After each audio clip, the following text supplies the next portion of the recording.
you wanted the best, you've got the best podcast. The hottest podcast in the world. The Chris Voss Show, the preeminent podcast with guests so smart you may experience serious brain bleed. The CEOs, authors, thought leaders, visionaries, and motivators. Get ready. Strap yourself in. Keep your hands, arms, and legs inside the vehicle at all times, because you're about to go on a monster education roller coaster with your brain. Now, here's your host, Chris Voss.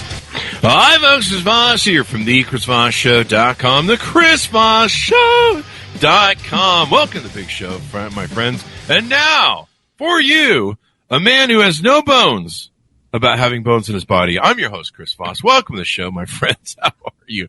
I thought that was an appropriate joke. I don't know it's a stupid joke, but it's good. It's funny. It's kind of funny. It's not really funny. Anyway, guys, thanks for tuning in. We certainly appreciate you guys being here. Be sure to refer the show to your friends and neighbors and relatives. Put your arm around them, grab by the hand, look deeply in their eyes and say, have you subscribed to the Chris Voss Show? Do you want to be part of something that's much bigger than yourself, that gives you love every day, that's a family and not a cult? We're not a cult, people, just to make sure there are some dues, though. No, it's free. The show's free. Just enjoy the show. Share it with your family, friends. Why wouldn't you share something that's free? What is wrong with you people? Anyway, enough shaming. Go to youtube.com/Chris Voss, goodreads.com/Chris Voss. See everything we're reading and reviewing over there. All of our groups on Facebook, LinkedIn, Twitter, Instagram, the big LinkedIn newsletter, et cetera, et cetera. Today we have an amazing woman on the show. She is a physician who decided to become an author. And now she's a publisher. We're going to talk to her about her whole journey and everything she does and how she helps people publish books on top of what she does already. So we'll be talking to her. Her latest book came out August 31st, 2022. Beyond the Pillars of Salt. Debra E. Blaine, or Dr. Debra E. Blaine is here. I always do that wrong because there's the MD at the end. And you're like, wait, there's supposed to be a doctor. They should just get rid of the MD thing and put doc on the end. That should be like sir, like a title, like you're knighted or something. What do you think, Debra? Is that a good idea? I love it. Either one's good. There you go. I'll submit that to the queen. Oh, well, that's not going to work out, is it? Anyway, Debra is a physician turned author. After 30 plus years practicing medicine, she found that her spirits were in greater need of healing than our body. Boy, you can say that for some people. I've seen them on Facebook. But how can this happen in our fractured society? Where is it hard to encourage people to open their minds to other points of view? Hammers? No, that's not good. The judge says I can't do that anymore. Her answer is truth in fiction. The hope is that if readers get emotionally involved in her characters, it might make a more lasting impression. And perhaps some will think about the critical issues she raises from the safety of entertainment. The truth hurts. The truth hurts. Truth in fiction gently guides. You know, people do learn better from entertainment. We call the show infotainment because we teach people, we educate them, and we make them smile and laugh. Or at least they just go, those are really stupid jokes, Chris. Welcome to the show, Debra. How are you? I'm doing well. Thanks a lot, Chris. Good. I'm on a roll on Friday. I'm hitting all zeros. So give us your .com so people can find you on the show. It's just DebraBlaine.com. I know I'm not being funny when I'm cracking myself up, so that's always a good sign. So Debra, and does that include also your book publishing site? Let me pull that up. Yes, so there's a separate page for my book publishing called Very Indie Press. You can also get there from veryindiepress.com. And there's also a page for my general coaching practice. Do you realize it sounded like Very Indepressed? Oh, no, I didn't realize that. I was thinking of like the indie presses and, you know, I was so happy to find Very Indie Press, but I think you've just ruined that for me now. I'm sorry. I just do the comedy around here. That's what they pay me the $5 for when I show up every day. So Debra, let's get talking about your first book here. Let's get that teased out so people can check that out. And actually, let's wind back a little bit because you have a different journey than most authors. You did, 2 or 3 decades being a physician? I did. And what kind of physician are you? You can't give me one-word answers. Okay, so that wasn't good. So I trained in family medicine, but I became a single parent when my son was 2, and so I started doing urgent care. Mm-hmm. And that was back in 1994. I started doing urgent care, maybe before that. And it was a whole different thing, but it was a little less stressful than the emergency room, which now is called the emergency department. But it was shift work. So I knew exactly when I would be off, how long I needed a babysitter for. I didn't have to leave the house at, 5 a.m. to round on patients and that sort of thing. So it worked out pretty well. That's pretty cool. I didn't know they started calling it the emergency. What did you say? The emergency department? Emergency department. It's now the ED, not the ER, but most people don't know what I'm talking about when I say the ED. I have ED at the ER. But if you say that to another doctor, if you say ER, they look at you like, where have you been? Do they really? Yeah. I mean, I always did go in and I'm like, this is much larger than an emergency room. Like this is poorly, aptly named. But, I have seen the ER for the ED. I don't know what that means. There's a joke there somewhere. You can figure out the little blue pills. And then you decide one day to become an author. How do you make this transition? So I just was getting so frustrated and disenchanted with what's happened to medicine. So to be clear, I love medicine. What has happened to medicine, by the way? Well, I'm going to tell you, it's become the American healthcare industry. It's become a profit-driven, owned by vulture capitalists, I call it, and it sort of peddles human life as a business as if it was selling Apple TVs, and so we are sort of caught in that framework. I'd say over the last 6 or 7 years, it's taken a nosedive. And so the reason I actually wrote the first book, this is my first book, Code Blue, I wrote that because I really wanted people to know what was happening and what we were going through. The subtitle, The Other End of the Stethoscope, was supposed to be the title, but I was talked out of that. Because the position that medicine has put us in is that we don't have time to talk to our patients. We don't have the choices we can't make the choices we think are appropriate. We have to go with whatever the corporation that owns the practice wants us to do. We can only refer in network now. I mean, it's gotten that bad in many cases. We can't get authorization for certain procedures, for certain medications. Wow. We get evaluated on our productivity, which means how much you can't get the stuff you need to do your job. Literally, no. Our productivity is how much money have we brought into the healthcare organization, and if you're not doing well, you're not going to get your bonus. And the salaries are now sort of regulated based on the fact that you're going to get a bonus. What is it, like commission now?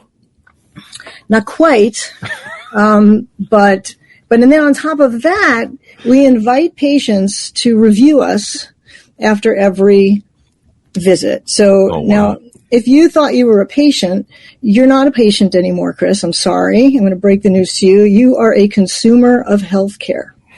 And it's really, it's a serious thing.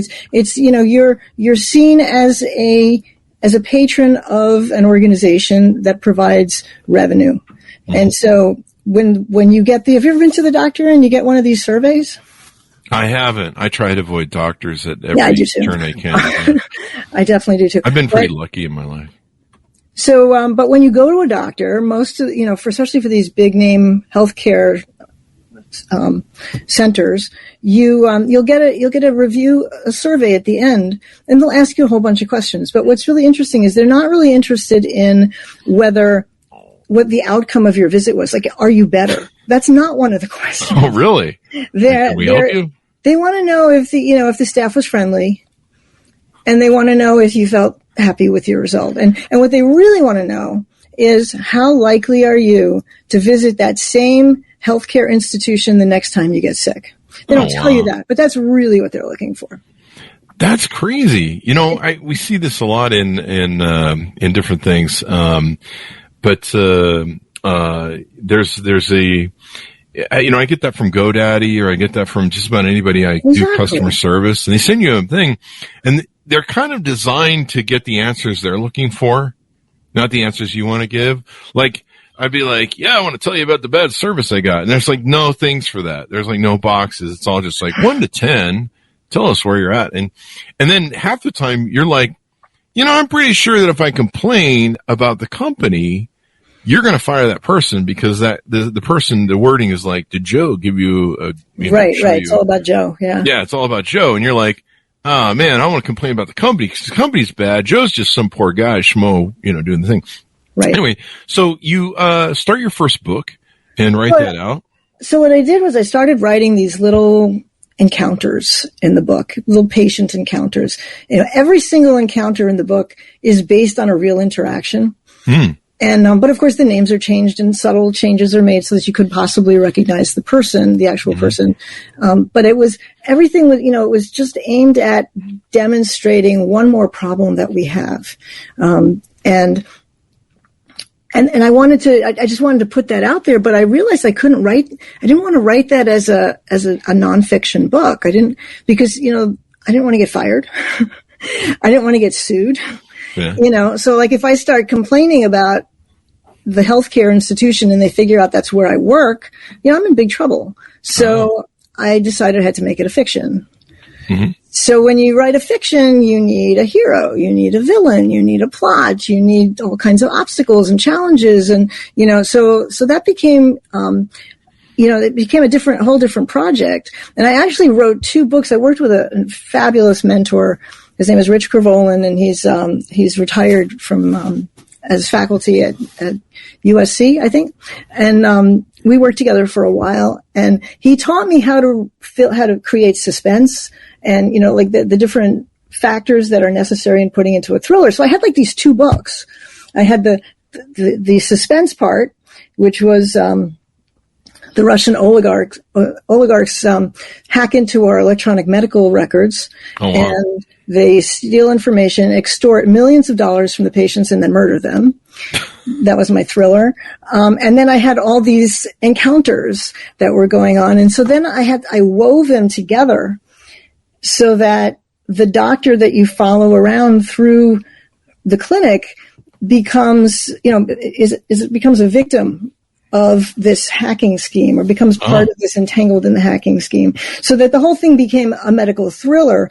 But the background is all pretty much based on fact. There you go. What kind of patients are you seeing? Russian oligarchs murdering people? What's going on over there at your hospital? I'm just kidding. Yeah. It's funny. A couple of people said, okay, so where did this happen? Like, where did this happen? Which one? I guess. No, yeah. It's a story, but it sounds like it could have happened. Where did it happen? I just made it up. All 3 books, are they dystopian fiction, or? So the second book, the third one was the dystopian fiction. The second book, once I was done, with that book, I loved writing. I realized I really loved writing, so I didn't want to stop. So what was I going to write about? So it was late 2019, early 2020. And I looked around and it just seemed to me that there was so much, discord within families and communities, and people getting so angry with each other because they believe one way and the other person believes the other way. And instead of being able to talk it out or agree to disagree, all of a sudden, there was so much extremism. And so I wanted to write about that. So that was my second book. I started writing that I had 3 things in mind. I had an opening scene, because you need an opening scene that will grab someone. Yeah. I knew I wanted to use the devil's breath flower, which is a real thing. Vice called it the scariest drug on the planet. It's called the zombie drug. And I wanted to write about it. That's in Florida a lot. Yeah.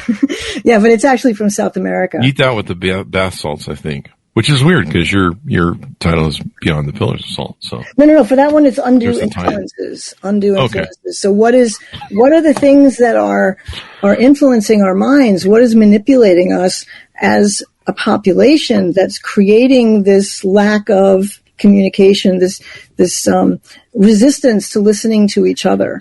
And so it was partly for me to just say, well, there must be a reason people are being so unreasonable.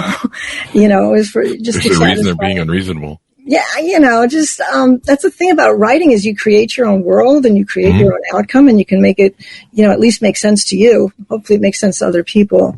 The opening scene for that book is this kid Joshua who walks into his uncle's office on 6th Avenue in New York City, and he doesn't remember anything about the last 3 days. He could barely remember his name, and he's covered in blood. It sounds like when I used to drink. Yeah. And in a way, but his toxicology screen was negative. Oh, wow. So they take him to the hospital. His toxicology screen is negative, and none of the blood's his. That's always a bad sign, my judge tells me. Yeah. So that's how that, and that's basically, it's a very personal story about a family who are struggling with the realization that their minds are being manipulated. Ah. And there's one person who has some immunity to that for a variety of reasons, who is trying to convince, particularly his wife, to think about things before she just jumps on a platform. Just because you identify as a liberal doesn't mean everything the liberals say is something you should jump on. And the same for the conservatives. I tried very hard not to take sides on that. So that was that book. And then, as I was writing it, I was having a really hard time finishing it. And I realized I was not going to be able to solve the world's problems in this one book. We had a lot of problems. So, there's a lot of problems in the world. So I realized I was going to have to write a sequel, and that helped me close up the book. And so the sequel is Beyond the Pillars of Salt, which is kind of the one possible progression of where our world could be going. If we continue, a world without free and fair elections, a world where the planet is breaking up and reclaiming itself due to climate change and just planetary changes and upheavals, and how that's going to, where does that leave us in a planet that's becoming uninhabitable? And that's leading into my science fiction series, which I just started. There you go. And then after that's the Planet of the Apes, right? Where the apes just take over? Is that It could be. Maybe that's another book. I don't know. It's another book, but lately, every now and then when the world's going to hell, I have that vision of Charlton Heston on the beach falling to his knees going, "You mother," whatever. He's got the Statue of Liberty there. So, is it the same character, who's the protagonist running through the whole series? So in the second two books, there are many of the same characters who, and the protagonists from Undue Influences are also protagonists in Pillars of Salt, Beyond the Pillars of Salt. And what I realized is, so Undue Influences, I wrote it in less than a year, and it took my publisher 11 months to get it out. Oh. And it was very frustrating. And when I finished Beyond the Pillars of Salt, I wanted it out faster. And I said, well, what can you promise me? And she said a year. It's like a year. Wow. What are they doing for that year anyway? I'm just curious. I don't know. And this was a hybrid publisher. I was paying them. Now, really? I don't want to say anything bad about them because they taught me so much, and they're good people. So I'm not going to, but it was just, that was their timeline. So I said, you know what, maybe I need to do something different. And so we have this, one of the closed Facebook groups is Women Physician Writers.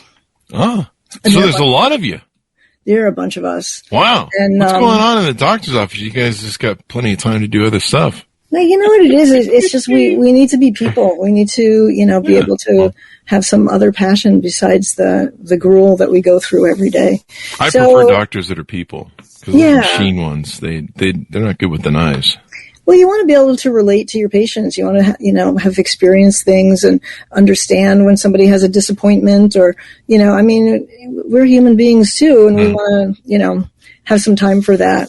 My doctor just runs in the room and throws penicillin at me and runs out again. Yeah, we try not to do that now because there's a lot of resistance to antibiotics. And they ask us to be antibiotic stewards, but then our patients get really ticked off and then they write bad reviews for us. I almost got killed by one, yeah. But anyway, so she gave me a lot of advice. She publishes all her books herself. She used to use a publisher and now she doesn't. And she gave me the heads up about a program I could use to format, and she kind of just gave me a few tips, and I figured out the rest, just sort of trial and error. I figured out where I needed to open accounts so that the royalties go right into my account. Otherwise, so when you sell a book, if it's through a traditional publisher or a hybrid publisher, they use Ingram or Ingram Sparks pretty much universally. Mm-hmm. So let's say somebody wants to buy your book on Amazon. So Ingram takes 16 to 20% of your book and sends it to Amazon. Amazon takes 40% of your book off the top always, and then they have to subtract from that the cost of printing the book, and then what's left is the royalty. Now, Ingram, I think, also charges a processing fee, which Amazon does not. So the difference is when I upload my books directly to Amazon, Amazon takes its 40%. Then we subtract the cost of printing the book. The rest is mine. Mm-hmm. And so I don't have the processing fees. I don't have Ingram's little fingers in there. I'm not with a publisher who's going to split the royalties with me. They're all mine, 100%. Yeah. So, and not only that, but I can see, in real time within a day or two, how many sales I've had. On KDP. I can just look at it and see. Barnes & Noble has a similar sort of thing. I can see my sales there. Apple has the same kind of thing. Yeah, Apple's so it just doesn't make sense to me anymore to, and plus, when you use a traditional publisher, you lose the rights, as you were just talking about. Hey, you lose the copyright rights. It's technically their text. And then, like, I was talking to a friend, and they're like, hey, I want to go back and change a couple things. I don't know how much, but it's like I can't do it. Can't do any of it. I'm like, what if you misspelled some words there, eh? And I can't do it. I'm like, wow. But they do a lot of editing. Ask your publisher to fix that. Yeah. If you misspelled something, but I think, there's probably a format for that. But yeah, if you want to change something, a paragraph or something, it's like you're gonna have to go through, like, I don't know, the gauntlet of approvals. So you decided to start your own publishing company.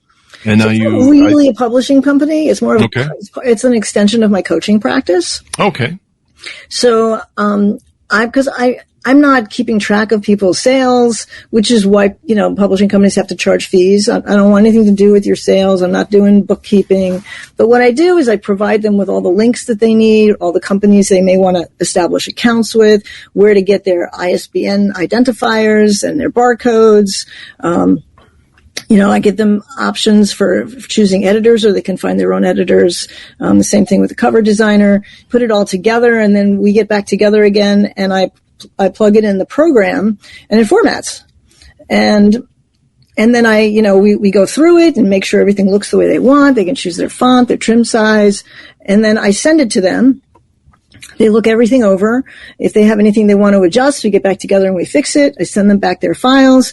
They upload their own files to the distributors, and I have nothing to do with their book anymore. So I don't have to charge them extra. I just charge them, for the time I spend coaching them, guiding them. I'm available by email or text or, whatever it is, so that they can get their book out there. And then, they've got their book. Yeah.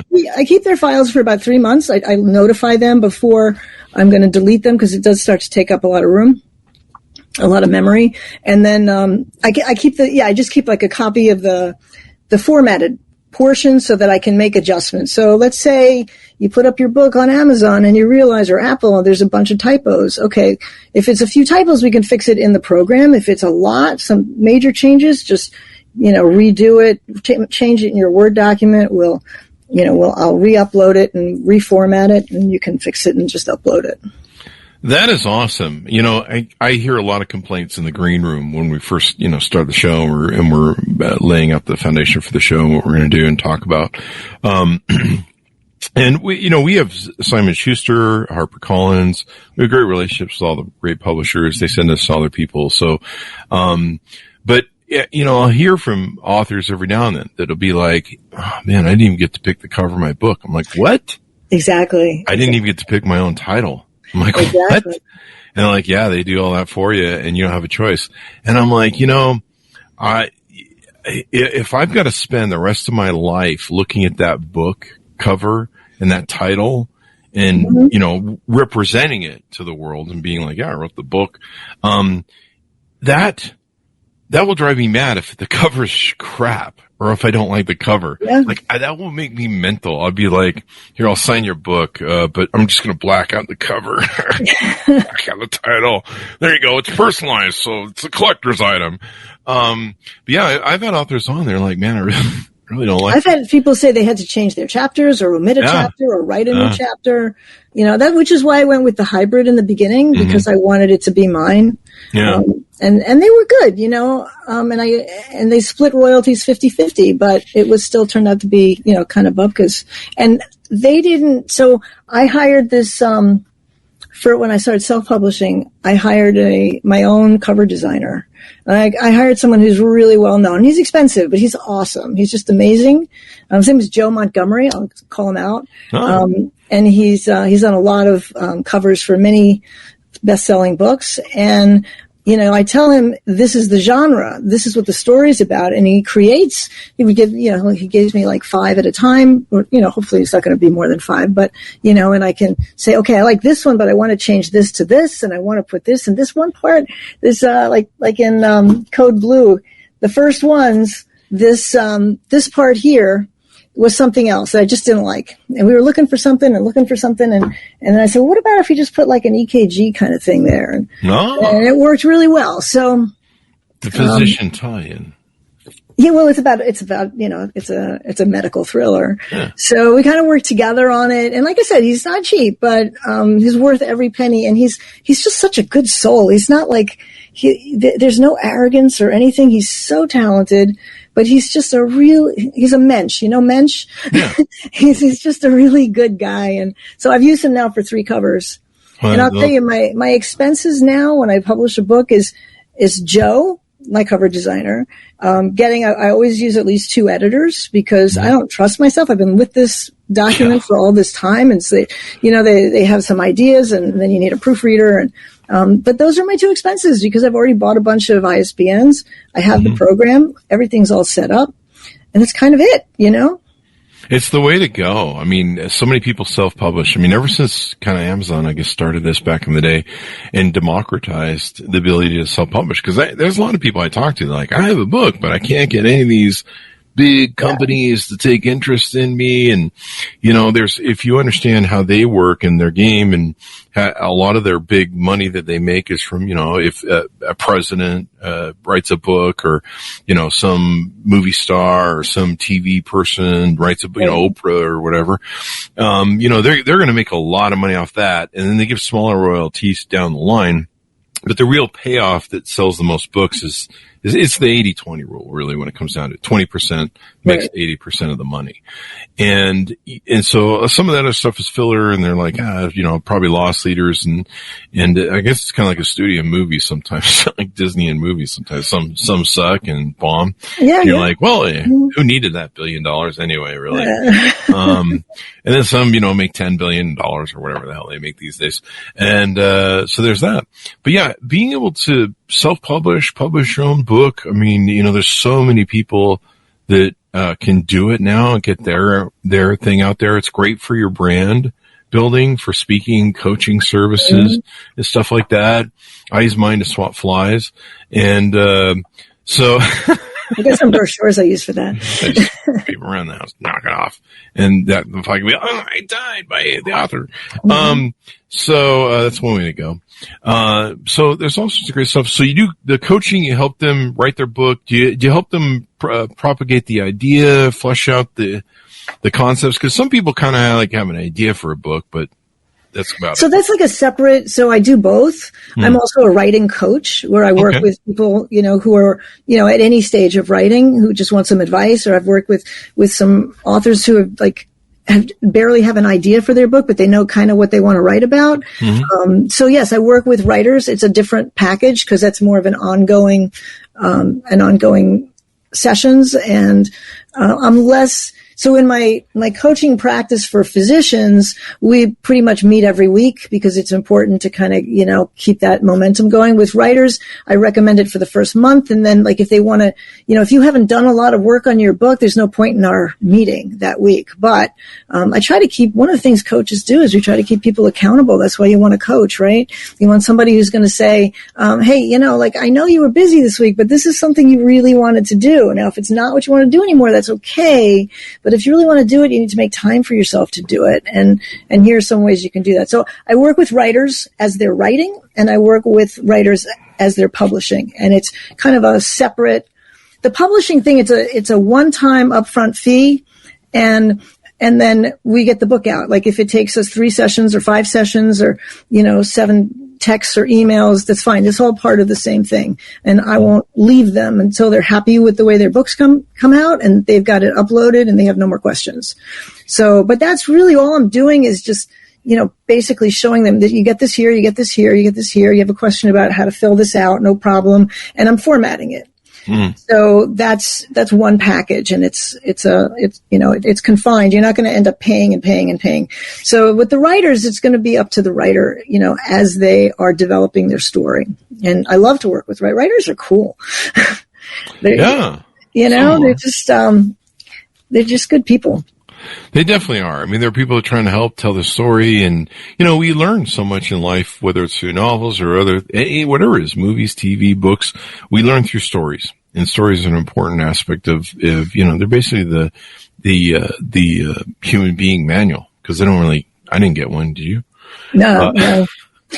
Mine got lost in the mail. I didn't get one to help me raise my kid either. I was just like, they definitely don't give manuals for that. They're just like, have fun with that. There you go. Just drops out, and there it is, and away you go. One of the things that I found in writing is having an accountability person or group is so important. Yeah. Because I tried to write a book for, 10, 13 years, and until I sat down and had a group with accountability, and started out with like, okay, we're going to write an hour a day. Everyone's going to write an hour a day. And then we're going to put up on a sheet and say, okay, we did our hour. And then whoever doesn't write that hour after the end of the week gets, shamed and thrown into a den of wolves or something. I don't know, something like that, right? Or has to buy everyone coffee. I don't know. We kind of talked about some punishments, but we never really did them. But having that accountability that people were like, hey man, did you write your hour today? Did you do and it really made all the difference in the world. And so having a coach like you or an accountability person who, you've got to be like, hey man, I know they're going to call me. So I gotta do my thing, and let's close off everything and sit down and focus on, typing and getting the spoken word out there. And it's a bit like an elephant writing a book. You just got to eat it one bite at a time. Exactly. Yeah. You got to take it one bit at a time. Yeah. It's a couple pages, but being in the habit too of writing on a consistent basis, and then having somebody going, are you writing? Are you doing that consistently? That's really the key, because you just wake up one day and you're like, holy crap, there's a book there. Yeah. I try to make a schedule, and I say, I'm going to, given what the rest of my life looks like, I want to write 5,000 words a week, say, or 7,500 words a week. That doesn't mean I have to write every day, but I have to get to that number by the end of the week. And I try to write in the morning, because by the time the afternoon comes around, everything has sort of come across my plate, and I'll get to the writing, and then I don't get to the writing. And so it's best for me if I get downstairs and I have my breakfast and feed the cat, and, and I start writing. And then, if I can do that for an hour and a half, 2 hours every day, then I can bang it out, and it gets written, Mm-hmm. And I have an accountability partner also. Oh. And, I think it's a great thing, and we keep each other accountable. And there's something really exciting about being able to say, yeah, I accomplished this, and this week. Because I have a tendency, without that, I have a tendency to forget about everything I did do and just focus on what I didn't get to. Mm-hmm. And that's not productive, and she'll remind me, but you were going to do this. Did you? Yes, I did that. Oh, and I did that, and I did that. And I was like, yeah, I guess it was a pretty good week, So. It gives you a feeling, I think why it really succeeds, it gives you a feeling of being on a team. Even though it's kind of a solo project, it's kind of a team sport. And so having that, you get that little raw, hey, you wrote for an hour, you wrote 5,000 words, good for you, and you got it. And then if you didn't, you get the whole, we don't do that to each other, but it's, we're very encouraging. And as a coach, I'm very encouraging, like what got in the way? What can you do? What can you do about that next time? Yeah. And it's not about shaming people as a coach. It's about helping them meet their challenges, I want to be a coach so I can shame people for not writing. I don't know. I'm going to be a shaming coach. You might not have a lot of clients after. I don't know. I think I'm specifically just going to be a shaming coach, and just in anything. And it's like whatever you want me to call and beat you over the head with because you didn't do it. That's what I'm going to do. I probably don't have any clients, huh? There's probably some sadomasochists who will pay for that. I don't know. That's a whole different. That's an OnlyFans channel, probably. Anyway, what else do we need to know about your coaching and what you do with the indie book publishing? So when I work with physicians or basically anybody in the corporate world or who's just not feeling satisfied, or, we have a tendency to identify ourselves by what we do. Mm-hmm. And so if what we're doing is not fulfilling us at that particular period of our life, it makes us feel really bad. So doctors in particular, who are you? I'm a doctor. Okay, but who else are you? What else are you? And to start to look at, and it's not just, strictly for doctors, but to start to, realize and acknowledge all the other roles in life that we play that are really exciting. And then when that one role, let's say being a physician these days is not really meeting our expectations that it had before, but there's so many other things in our life that are working well, it makes it a little easier to reframe that and to, to just say, okay, well, this part's not going so well, but I can't wait to get off and cook with my son or something like that, because we're into whatever it is that you do. It can be a tree hugger or a cat rescuer or whatever it is, but that it's really important that we have other aspects of our lives that we express ourselves in. Mm-hmm. Yeah, it's definitely awesome. And you know what? Being an author is cool. Like, I don't know. I think because it's so hard. And people get it, and there's so many people that try and fail. I mean, I tried for a long time. And man, when you become an author, wow, it's like a badge of honor, man. Like, people are like, you're an author? Like, you pulled that off? Do you know what's funny? Wow. When people used to hear I was a doctor, it's like, wow, you're a doctor. Now nobody cares about that, but, oh, you're an author. I go up to doctors at parties and say, "Hey, does this look infected?" just to piss them off. Anyway, that's my favorite type of guest. Yeah, I do that just about. Hey, do you what does gangrene look like? Stuff like that. No, I don't. So fun is fun. And you made this your personal mission, which is pretty freaking awesome. Do you help writers? That was the question I had. Do you help writers for just novels, or do you help them like with business books, nonfiction writing? So I can do, a lot of things. One thing I find that the program I use is not good at is doing workbooks. If somebody wants to have spaces for writing out things in the book. But I mean, other than that, doing, picture books, cookbooks, how-to books, there's a lot of self-help books. I'm helping people to organize their thoughts and to, put them in an appropriate outline so that they can start writing it. So it's not just fiction. Fiction's my favorite, but yeah, we can work on, and there's so many times when writing a book makes whatever it is that you're doing seem more credible. You can use that as part of your advertising campaign. So it's nice to have a book. There you go. When I was living down by the river, I wrote a book on living down by the river, and people found I was more credible than anything. I can steal Chris Farley SNL jokes. Somebody should do a book in that voice of his. I went down by the river. Yeah. Anyway, well, they did a song kind of like that, but did they? I don't know. It sounds like something somebody sang sometimes. I should write a success how-to book, like how to achieve living down by the river. 100 ways to realize the loss of all your dreams. But you know what? I bet there are survival handbooks out there for living by the river, living off the grid, living without electricity and fishing. How do you fish for which fish are good and which fish are bad? So, I mean, there's always so much you can get into, and that's the thing that, we don't always look at, we tend to sort of see the global picture, but when we start to look at the details, there's a lot that can be written. And the same when you're writing a fiction and you start to notice, what did the person look like? Why did they feel this way? Why are they acting that way? What motivates them? To me, that's like the most fun part, is creating the characters and seeing, what makes them behave the way they do, because it gives me insight into just, human beings in general. Yeah, there was somebody who sent me a podcast. I was looking over to my left screen to see if I could pull it up really quick. Somebody sent me a podcast that was really obscure in the topic. and I don't even remember what it was, but I wish I could pull it up real quick. And I think it had something to do with physicians and stuff, but it's a really obscure podcast where I'm just like, how many episodes can you do on that? Like, but there's a flavor for everybody. Like back in the 80s and 90s, there was a magazine for everybody. Now there's a podcast for everybody and a book for everybody. And we get hundreds of pitches on the show. And sometimes I'm just kind of like, well, that's interesting, but yeah, no. So, it's whatever, but it's a big world.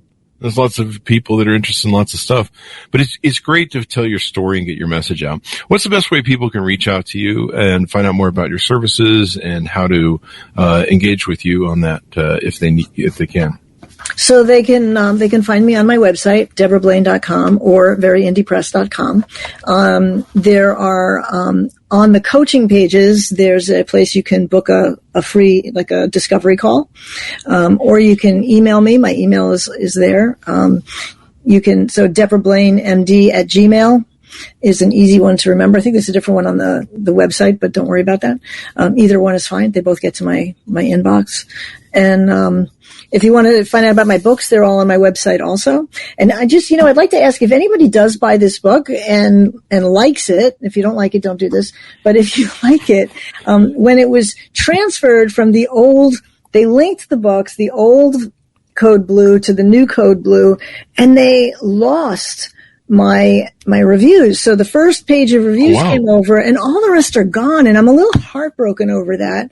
So, this was Amazon. So if you like it, if you read it and you like it, please write a review on Amazon. Now, if you read it and you don't like it, please don't write a review. Just reach out to me. I'll see if I can fix it for the next edition. Yeah, don't write bad reviews, people. That's what we always say. We always tell people, hey, write a 5-star review in the podcast. Do that. Yeah. Don't write anything less. Yeah, 4 stars is not, when we do these surveys in medicine, it would be like, only a 5 gives you points. A 4 gives you nothing, and anything lower than that is a minus, So it's like, it's not, I won't review someone if I don't like the service I received or the product. I just won't review it because I just don't want to do that to anybody. But I try to give positive reviews. Yeah. So go review the books, people. We really appreciate it. Well, it's been wonderful to have you on the show, Debra. Thanks for coming on. Thanks for having me. There you go. You got a great sense of humor. Well, that's what they pay me the $5 for I mentioned earlier. I get like some drumsticks of some chicken or something and a free pop, but then I have to leave because they're like, get out of here.